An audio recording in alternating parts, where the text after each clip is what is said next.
Gloria Ramirez was born on January 11, 1963, in Riverside, California. From childhood to adulthood, Gloria lived her life comfortably in this quiet corner of the state, surrounded by familiar faces and the comfort of routine. Riverside was where she built her life, raised a family, and faced the challenges of her life. As Gloria grew older, life followed its usual rhythm. She fell in love, got married, and started a family. Her children, Evelyn and Angel Jr., became the center of her world. She loved them fiercely, but as often happens, life took unexpected turns. Her marriage soon would crumble, and Gloria found herself standing at the crossroads of a new beginning, divorced and navigating life as a single mother. She remained in Riverside, continuing to care for her children. A new chapter opened when she started dating again, but as the pages turned, dark clouds began to gather on the horizon. Welcome to our channel, where we explore mysteries that are unusual, unsettling, and often unsolved. I'm Tony, and every other Friday we have new stories to unravel with you. Today's story involves a woman who died from a common cause, but under very uncommon circumstances.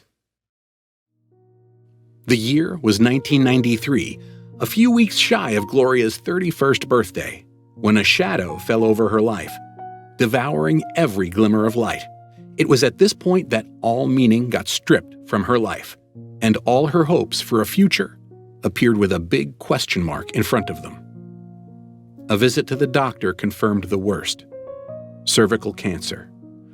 Gloria was no stranger to life's challenges, but this diagnosis was something different, something that struck at the very core of her being. However, despite the gravity of her illness, there was a strange sense of relief that it wasn't immediately considered fatal. Yet the road ahead was treacherous, and without health insurance, the odds were stacked against her. For weeks, Gloria kept her struggle private, choosing to battle her fear in silence, even to those closest to her. The depth of her pain was hidden beneath a brave smile.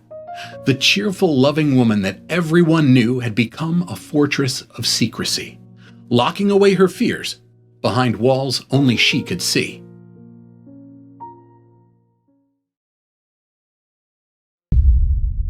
On the evening of February 19, 1994, the world of Gloria Ramirez began to unravel in ways no one could have foreseen. It was just after 8 o'clock when Johnny Estrada, Gloria's boyfriend, picked up the phone and dialed 911. His voice was tinged with panic as he explained that Gloria had been violently ill throughout the day. She'd been vomiting, racked with nausea, and her condition seemed to be deteriorating rapidly. The urgency in his voice left no doubt. Something was terribly wrong. When the ambulance arrived, the paramedics found Gloria in a daze. She was disoriented, barely aware of her surroundings. Her heart raced, and her breathing was shallow and erratic, as if she was struggling to hold on. Without wasting any time, they rushed her to Riverside General Hospital. At precisely 8:15 p.m., the double doors of the ER swung open, and paramedics wheeled in a gurney carrying a woman in a fragile state. Gloria, a 31-year-old mother of two, lay semi-conscious, her frail body worn down from a relentless battle with the cancer. But to the staff, she looked like any other patient, young, but clearly unwell. She was dressed simply in shorts and a t-shirt, and her eyes flickered with brief glances at the staff around her, giving short, sometimes jumbled responses to their questions. The medics worked swiftly, reporting that Ramirez had been experiencing severe complications, likely due to her deteriorating health. What no one could have predicted was how the next 45 minutes would change the lives of nearly everyone in that emergency room, and beyond. Ramirez's condition was deteriorating rapidly. Her breathing was shallow and quick, her heart racing so fast that it barely gave her blood time to flow. Her blood pressure dropped with each passing second. There were several drugs that they administered: Valium, Versed, and Ativan to calm her, lidocaine, and beryllium to stabilize her erratic heartbeat. But Ramirez's body was stubborn. It was fighting every attempt to save it. Respiratory therapist Maureen Welch worked to get air into Ramirez's lungs, squeezing the rubber ambu bag as if trying to push life itself into her. But the more they tried to help her, the stranger things became.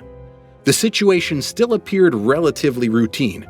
Tragic, perhaps, but nothing out of the ordinary for a patient in the late stages of cancer. Then her body began to go into shock, and the medical team, now alarmed, prepared to use a defibrillator in an attempt to stabilize her. This is when the first unsettling clue revealed itself.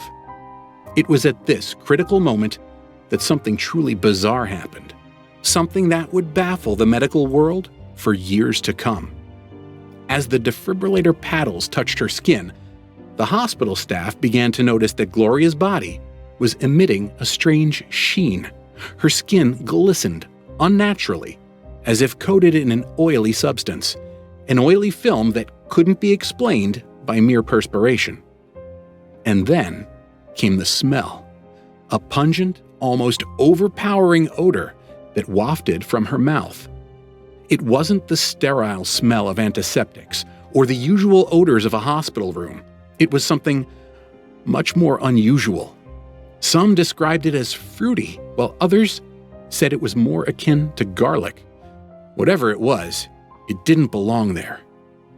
Odd, they thought, for a patient who had been rushed in straight from home. But the team brushed it aside. Their focus narrowed to saving Ramirez. They stripped off her shirt and prepared the electrodes to jumpstart her heart. Yet, as the preparations continued, the room grew tense. A registered nurse named Susan Kane stepped up. She swabbed Ramirez's arm, inserted a syringe, and began drawing blood. And that's when things took a turn for the worst. From just an ordinary Saturday evening, things became unnatural. They didn't know, but this was the moment that would change everything and push the entire ER staff to the edge of panic. As the needle pierced Gloria's arm and the blood began to fill the syringe, a sickly, ammonia-like stench filled the room. Keene carefully withdrew the blood sample and handed it to Maureen Welch, the respiratory therapist on duty.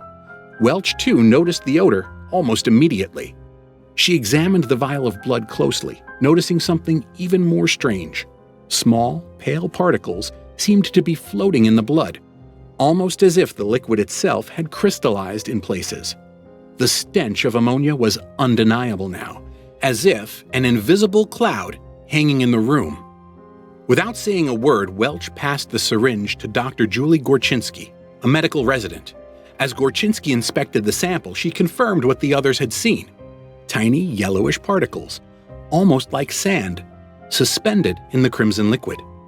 And then there was the smell, a chemical tang that clung to the air, making it difficult to breathe normally. What was going on? Suddenly, in the midst of the frenetic activity, Kane's knees buckled. "Catch her!" someone shouted. But it was too late. Another staff member dove, just managing to grab Kane before she hit the ground. She was limp in his arms, her face flushed and burning. As he laid her down, his eyes widened with alarm. This was no ordinary fainting spell. Kane was placed on a gurney and whisked out of the trauma room. Her presence left a vacuum of dread. Panic rippled through the room as her colleagues rushed to her side, but before they could process what had happened, another person fell. It was at this moment that Julie Gorczynski felt a wave of dizziness hit her. She managed to stagger out of the room, reaching the nurse's desk before she, too, collapsed, slipping into a haze of intermittent breathing. She struggled to inhale, each breath harder than the last.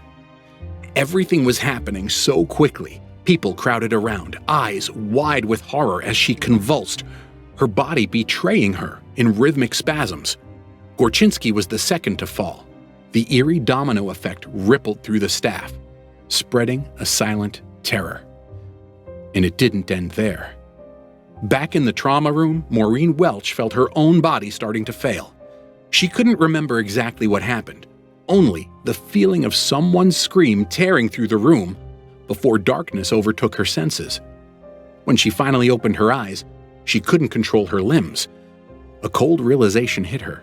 She had become the third victim, of whatever unnatural event was taking place in that trauma room. One by one, the medical professionals who had been closest to Gloria Ramirez began to fall, each overtaken by a strange sickness that seemed to originate from the very air around them. The ER was now a scene of complete chaos. Dr. Humberto Ochoa, the ER doctor in charge, quickly realized that something far more dangerous was unfolding. He felt the strange sickness gnawing at the edges of his own consciousness, but he couldn't let himself collapse.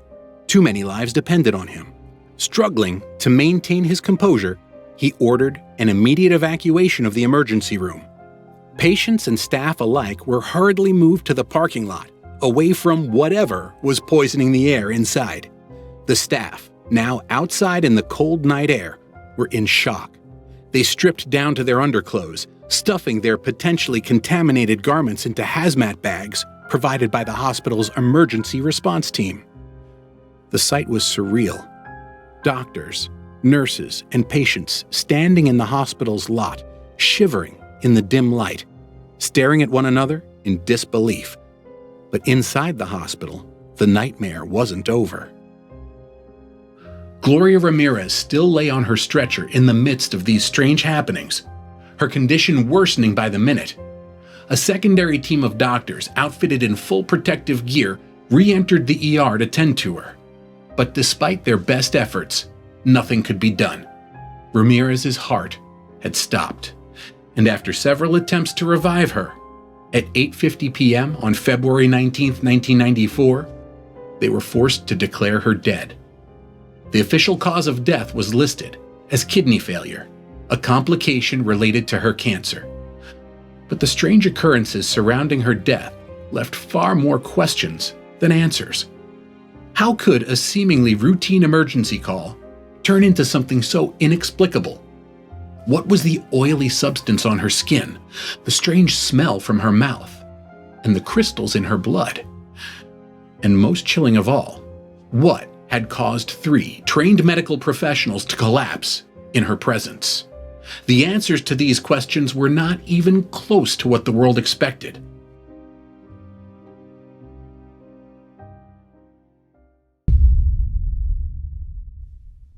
In the dimly lit morgue of Riverside General Hospital, the air was thick with tension. Gloria Ramirez's body, lifeless and enigmatic, lay at the center of a medical mystery. Taking no chances, a backup trauma team, highly trained and deeply unnerved, approached Ramirez's body with the utmost caution. They knew that whatever had taken place in that ER hours earlier had been no ordinary event. Clad in protective gear, the team worked methodically, shrouding Ramirez's body in layers upon layers of specially designed body covers. Each layer was sealed tight because the staff had their suspicions about what Gloria's deceased body might hold.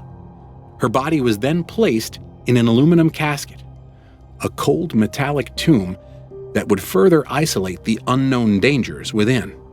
The casket was moved to an isolated section of the morgue, far from the reach of anyone who might unknowingly come into contact with it. Once safely stored away, a specialized hazmat team was activated to sweep the hospital for any trace of the toxic substance that had wreaked havoc in the ER. The team combed the scene, their instruments scanning for even the faintest hint of chemicals or pathogens. They scoured every inch of the room, walls, floors, ceilings, equipment. But after hours of searching, they found nothing. Not a single trace of the substance that had turned a routine hospital shift into a night of horror. It was as if whatever had caused the strange symptoms had simply vanished. But while the mystery deepened, the immediate concern shifted to the hospital staff who had been affected. Many of the doctors, nurses, and technicians who had been in the room with Gloria Ramirez were now fighting their own battles. 5 workers had fallen severely ill. Gorczynski, in particular, had been hit hard. Her condition was so severe that she spent 2 long weeks in the intensive care unit, undergoing detoxification as her body struggled to rid itself of the unknown poison. Despite the chaos in the hospital, the most daunting task still lay ahead. The pathologists at Riverside General were about to perform what could be the most dangerous autopsy of their careers.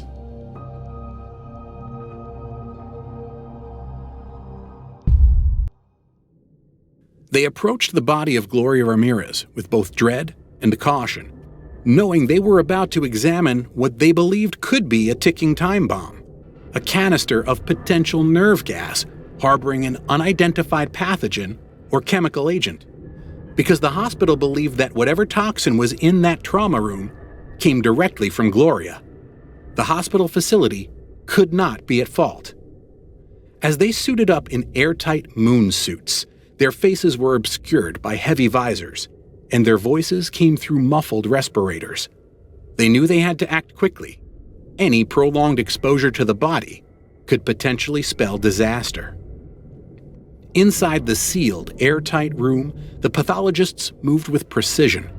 Every incision, every sample taken from Ramirez's body was done under extreme caution. They worked quickly, knowing that every second mattered. 90 minutes later, they emerged from the examination room with vials of blood, tissue samples, and air taken from inside the body shrouds and the aluminum casket. The samples were whisked away for toxicology testing, the answers potentially lying within. But when the results came back, they brought no comfort, only more questions. The tests revealed nothing. There was no sign of any toxic agent in Ramirez's blood or tissues. There was no abnormality that could explain the strange symptoms experienced by those who had come into contact with her. The pathologists were left baffled. As the coroner reviewed the findings, the official cause of death was clear: cardiac arrest brought on by renal failure, which itself was a result of stage 4 cervical cancer. There was no doubt about how Gloria Ramirez had died. But what had caused the toxic fumes, the fainting spells, the mass panic in the ER? The pathologists had no answers, and the coroner was ready to close the case. In his mind, the mysterious fumes were a problem for the hospital to solve, something beyond the scope of his investigation. Yet the public was not so easily satisfied. The case had attracted global attention, and with so many unanswered questions, the pressure on the coroner to find the truth was immense. People were terrified. If something like this could happen once, what was to stop it from happening again? The coroner knew he had to dig deeper, not just for the sake of the investigation, but to calm the growing fear that gripped the community. Working closely with the hospital, the health department, and toxicologists, the coroner sought to uncover anything that could explain the baffling events of February 19th. Gloria Ramirez's family was also brought into the investigation. They were heartbroken, grieving the loss of a wife and mother. But they had no answers either. They hadn't seen any signs that Ramirez had been exposed to anything unusual in the days or weeks leading up to her death. There were no foreign substances in the home, and no medications beyond those prescribed for her cancer. Whatever had caused the toxic reaction, it hadn't come from anything they were aware of. The toxicology lab, despite its vast resources and expertise, was at a loss. They had never encountered a case like this. No one had. The tests they ran all came back negative. There was no sign of any chemical agent or biological contaminant. It was as if the incident had never happened. But the memories of those who had collapsed were all too real, and so were the scars it left behind. As the search for answers dragged on, the county health department took matters into their own hands. They appointed a team of 2 medical research professionals, scientists trained to investigate such strange occurrences. The team began their investigation by interviewing everyone who had been in the ER on that fateful night. They asked detailed questions, not just about the events, but about the personal habits of those involved. They even went so far as to compare what each person had eaten for dinner that evening, hoping to find some common factor that might explain the mass illness. But no pattern emerged. There was no smoking gun, no piece of the puzzle that would bring the mystery into focus. Finally, after weeks of dead-end investigations, the two researchers reached their conclusion. In their report, they claimed there had been no poisonous gas or toxic agent released into the ER that night. In their view, the illness that had struck 23 people was not the result of a chemical reaction, but something far more psychological: mass hysteria. The report was met with skepticism. How could so many trained professionals, people who had spent their lives in the medical field, succumb to imagined illness? And how could the symptoms have been so severe, with some requiring hospitalization, if it was all in their heads? Yet, in the absence of any physical evidence, the researchers' explanation was the only one that made sense to them. In their view, the panic in the ER had been so contagious that it had spread like wildfire, feeding off fear and uncertainty until it became real enough to make people collapse. But for those who had been there that night, the explanation of mass hysteria was hard to swallow. Something had happened in that room, something they couldn't explain, but knew to be real. The notion of imaginary symptoms didn't sit well with those who had suffered, and they were ready to fight back. The hospital workers, still reeling from their terrifying experiences, decided they wouldn't be silenced by what they saw as a convenient and dismissive explanation. They launched a defamation lawsuit against the hospital, the health department, and the investigators who had proposed the mass hysteria theory, determined to clear their names and prove that what had happened that night was far more than just a figment of their imaginations. Meanwhile, the coroner found himself in an impossible situation. He was scrambling to maintain control, desperate to restore some order in the midst of the growing chaos. But the deeper he dug, the more he realized that the mystery of Gloria Ramirez was slipping further from his grasp. He knew he was out of his depth, far beyond the boundaries of his jurisdiction, and he needed help. Expert help. With the hospital's reputation hanging by a thread and the public demanding answers, the coroner turned to one of the most advanced scientific institutes in the country, Lawrence Livermore National Laboratories, located near San Francisco. LLNL has a storied history, known primarily for their work in nuclear weapons during the Cold War. The lab had been a powerhouse in the defense industry. But by the 1990s, with the Cold War long over and funding starting to dwindle, LLNL was expanding its focus. The lab had established the Forensic Science Center, aiming to tackle complex cases outside the military sphere. This was a different kind of battlefield now, one of science, toxicology, and mystery. And at its helm was Brian Anderson, a scientist eager for a challenge. When the coroner reached out to him, Anderson took on the case of Gloria Ramirez with great interest. The coroner provided Anderson with all the biological samples taken from Gloria Ramirez's autopsy, including blood, tissue, and even air trapped inside the body's shrouds and casket. Anderson knew this would be no ordinary investigation, and he got to work using gas chromatography mass spectrometry, an advanced method of analysis that could identify the chemical components of any substance in minute detail. Riverside's own toxicologists had already tested the samples, coming up with nothing. To them, it was a dead end. But Anderson's work revealed something they had missed, a clue that could change everything.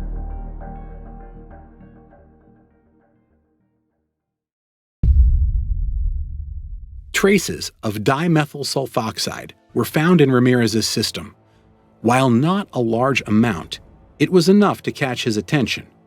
Anderson believed he had found the first thread of the puzzle, and he was ready to pull on it. DMSO on its own is a stable and relatively harmless chemical, used as a degreasing agent in the automotive industry. It also garnered attention in the medical world. At one time, DMSO had been hailed as a miracle treatment for pain, and athletes had even used it to treat injuries.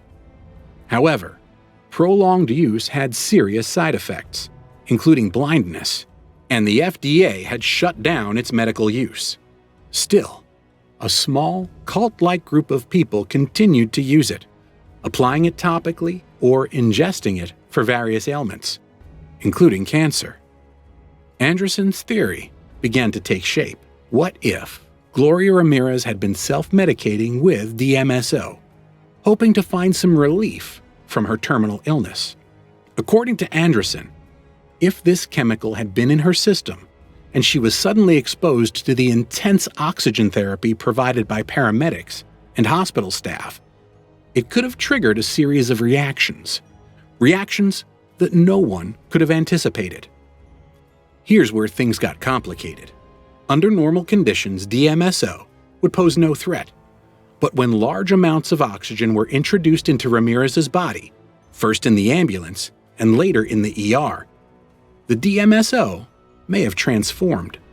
The extra oxygen could have converted it into dimethylsulfone, another harmless compound. But Anderson suspected the process didn't stop there. Under extreme conditions, such as the intense oxygen therapy Ramirez received, the DMSO2 could have further oxidized into dimethyl sulfate, a highly toxic compound that emits dangerous gases. This, Anderson theorized, could have been the mysterious toxic agent that had spread through the ER that night, sickening 23 people. The coroner was relieved to have something tangible, something that could explain the unexplainable.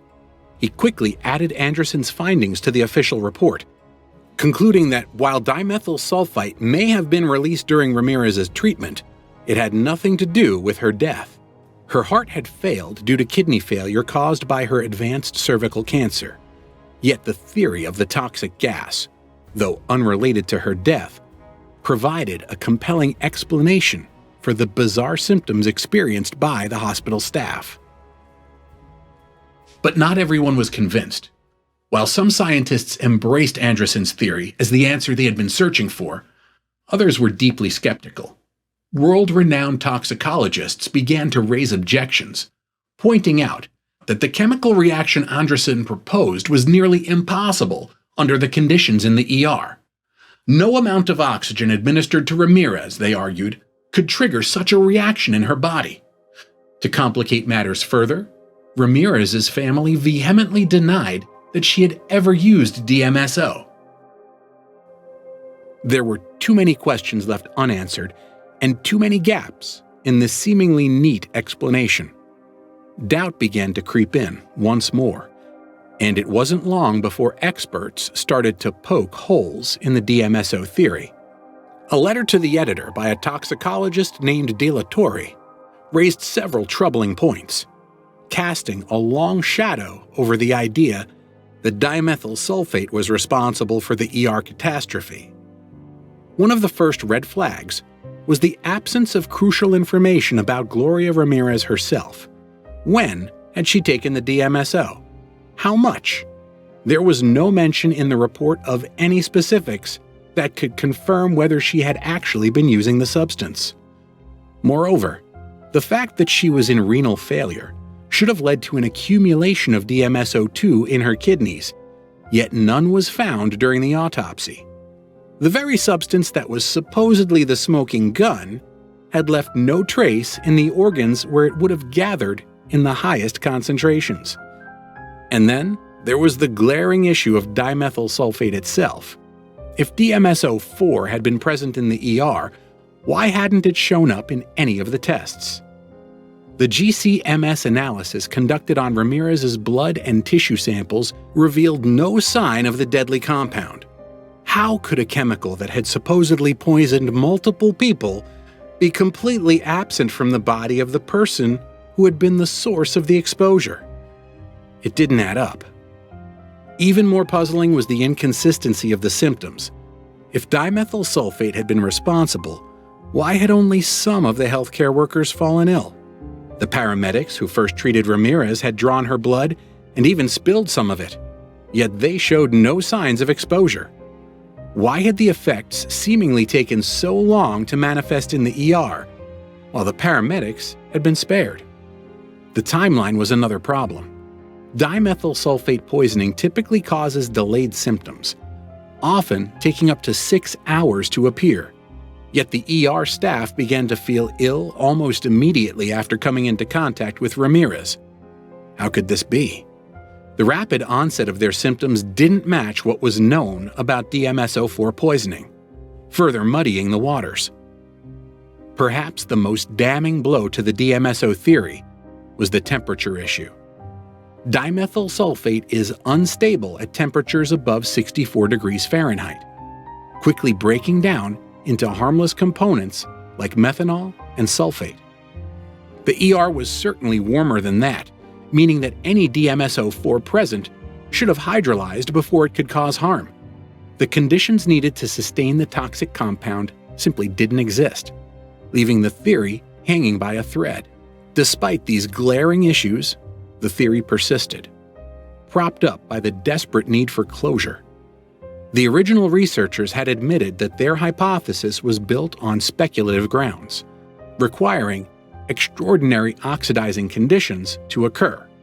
But the idea that such a rare and unlikely chemical reaction had taken place in Riverside General Hospital, something that had never been reported before or since, stretched the limits of credibility. As the debate raged on, another theory began to surface, one far more sinister than the accidental chemical reaction proposed by Anderson. A report published by the New Times LA suggested that something darker had been happening at Riverside General. According to the article, Riverside County was one of the largest hubs for methamphetamine production in the country, and methylamine, a precursor chemical used in the production of meth, was a common, though heavily controlled substance. The report suggested that hospital workers had been smuggling methylamine out of the hospital, using IV bags to store the chemical in a way that wouldn't arouse suspicion.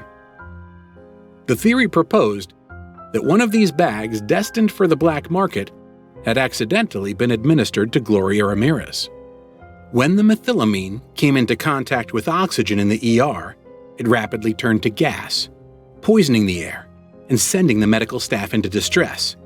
The report even hinted at a connection to the infamous world of meth production, long before Breaking Bad would make such stories common knowledge. The coroner, for his part, was skeptical of this new theory, but he couldn't dismiss it outright. After all, the symptoms experienced by the staff were eerily similar to those caused by methylamine exposure: shortness of breath, fainting, and nausea. And while the idea of smuggling seemed far-fetched, the possibility of an accidental exposure couldn't be ignored. In the end, the mystery of Gloria Ramirez still remained unresolved. While Anderson's theory of DMSO and its deadly transformation into dimethyl sulfate provided one potential answer, the methylamine theory offered another, darker possibility.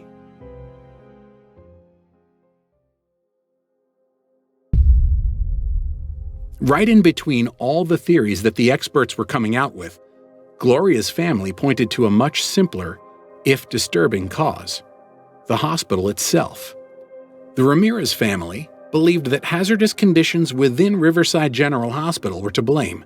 In fact, it wasn't the first time the hospital's practices had raised eyebrows. Just 3 years prior, in 1991, a sterilizer had leaked poisonous gas, leading to the hospitalization of 2 staff members. And if that wasn't troubling enough, a year before Gloria's death, an inspection uncovered traces of sewer gas seeping into the emergency room. For Gloria's sister Maggie, the conclusions were clear. "I honestly believe my sister may have lived if she hadn't gone into that emergency room that night," Maggie said, her voice steady but filled with anger. "I don't know what the county is afraid of, but we want answers." But Maggie's suspicions weren't based on only past leaks. 3 bizarre incidents tied directly to Gloria's case suggested a darker narrative, one that pointed to a possible cover-up. First, there was Dan Capito, the deputy coroner. Initially, Capito had confidently claimed that Gloria had not died of natural causes. But as time went on, his story shifted. When the county's official report was released, Capito abruptly changed his stance, now insisting her death had been from natural causes. A 180-degree turn that felt more like pressure than science. Then there was Stephanie Albright, one of the lead investigators from the coroner's office, known for her commitment and integrity. Albright was the kind of investigator who didn't back down. But just 1 month into the investigation, Albright died by suicide. Her colleagues murmured about the pressure she might have faced in handling such a high-profile case. The official statement was brief, but it was enough to raise eyebrows. If someone like Albright had been pressured, what did that mean for the rest of the investigation? But the strangest twist of all was the disappearance of a critical piece of evidence: the syringe used to draw Gloria's blood that night. Despite all the precautions taken to seal off the ER and bag every item that might be contaminated, the syringe was somehow accidentally discarded. A bizarre oversight that left everyone wondering, was this a careless mistake, or was someone trying to erase the evidence? Adding to the family's distrust, the county spokesperson, Tom DeSantis, insisted that independent inspectors had checked the ER vents and found nothing dangerous. But the Ramirez family wasn't convinced, and they filed a lawsuit against Riverside County, demanding accountability for what they believed was gross negligence and malpractice. The public, too, found themselves swayed by this theory of a hazardous hospital. The thought that a place of healing could be a place of danger struck a nerve. Each new detail seemed to strengthen the family's case, and as the lawsuit moved forward, the spotlight on Riverside General grew brighter, intensifying the questions surrounding Gloria Ramirez's death. But just as it seemed the narrative might finally turn in favor of accountability, another theory emerged. A theory so bizarre it belonged in the pages of a science fiction novel. On internet forums, and in whispers among conspiracy theorists, rumors began to swirl that Gloria Ramirez might not have been an ordinary woman at all. The story took a wild leap. What if Gloria Ramirez had been a victim of extraterrestrial interference? At first, the notion seemed laughable, but with the mystery so thick and the explanations so lacking, people were willing to entertain even the most far-fetched ideas. UFO enthusiasts pointed to the strange symptoms exhibited by the hospital staff as evidence of some kind of alien encounter. What if Gloria had been part of an abduction or an experiment gone wrong?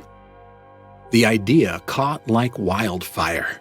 They speculated that her body had been altered by alien forces, transformed in a way that made her toxic to the humans around her.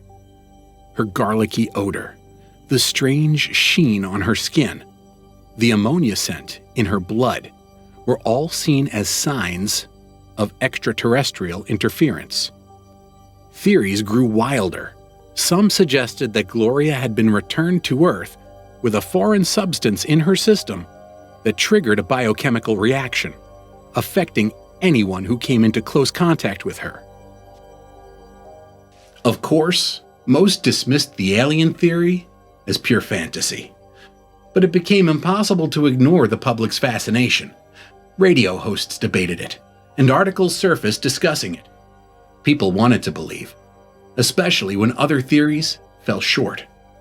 After years of scrutiny, the case of Gloria Ramirez, the toxic lady, remains as unsolved today as it was that eerie February night.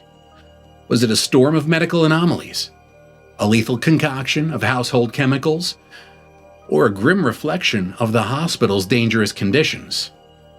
Or was it something else entirely?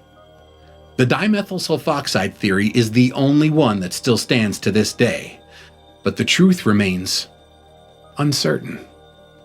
Thanks for unraveling this story with me. Be sure to check back in a couple of weeks because we always drop new mysteries on Fridays with Tony. See you then.